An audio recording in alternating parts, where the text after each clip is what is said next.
Hello everyone, welcome back to our channel BPSC तक में आप सभी का स्वागत है। तो आज की इस वीडियो में हम भारत की राजभाषा के बारे में पढ़ेंगे। अगर आप मेरे चैनल पर नए हैं तो प्लीज़ चैनल को सब्सक्राइब कर लीजिए। वीडियो पसंद आए तो लाइक कीजिए, कमेंट कीजिए और अपने दोस्तों के साथ शेयर ज़रूर कीजिए।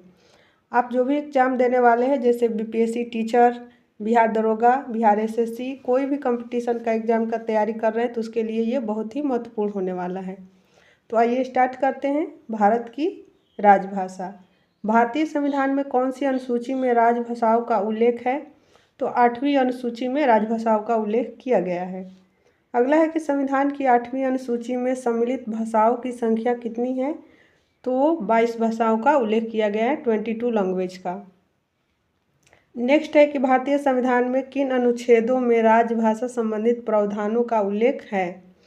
तो किस अनुच्छेद में है? तो 343 से लेकर 351 तक के अनुच्छेद में राजभाषा संबंधित प्रावधानों का उल्लेख किया गया है।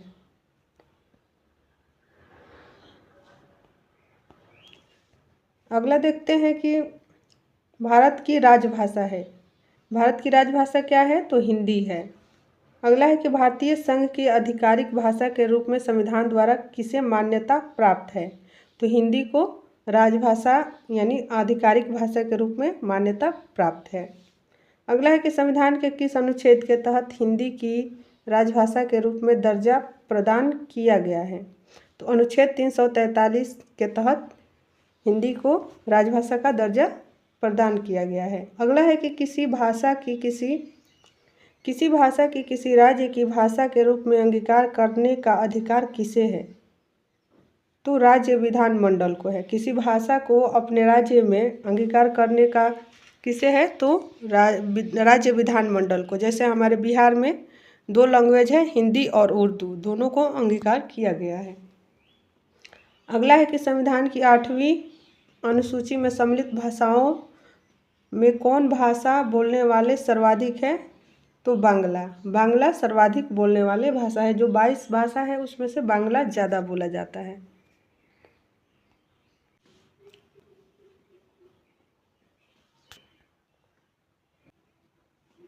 नेक्स्ट देखते हैं कि संविधान की 8वीं अनुसूची में सूचीबद्ध कौन सी एक किसी राज्य की राजभाषा है? तो उर्दू।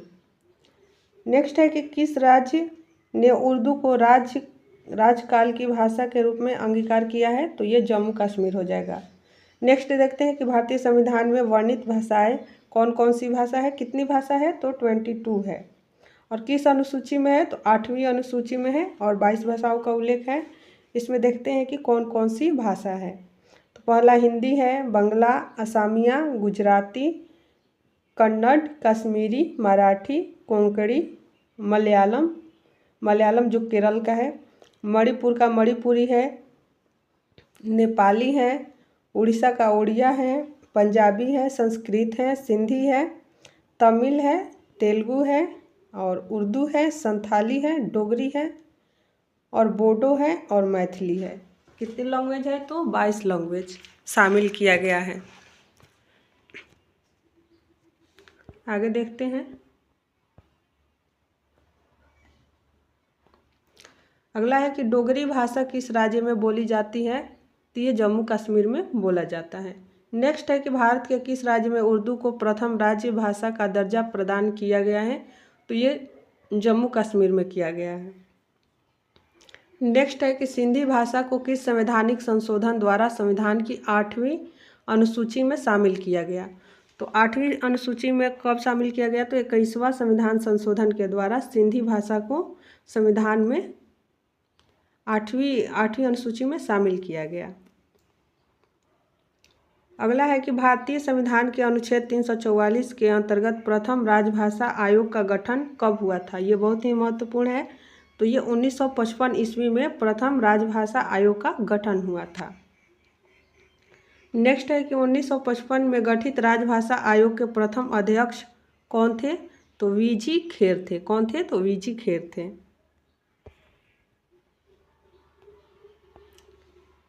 अगला देखते हैं कि किस भाषा को संविधान की 8वीं अनुसूची में शामिल नहीं किया गया है जबकि वह एक राज्य की राजकीय भाषा है?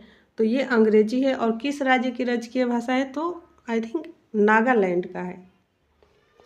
अगला देखते हैं कि किस संवैधानिक संशोधन द्वारा भारतीय संविधान की 8वीं अनुसूची में बोडो, डोगरी, संथाली, मैथिली भाषाओं का समावेशन किया गया, यानी जोड़ा गया। तो किस संविधान संशोधन के अंतर्गत जोड़ा गया? बोडो, डोगरी, संथाली, मैथिली भाषाओं को जोड़ा गया। तो 92वां संविधान संशोधन के द्वारा जोड़ा गया।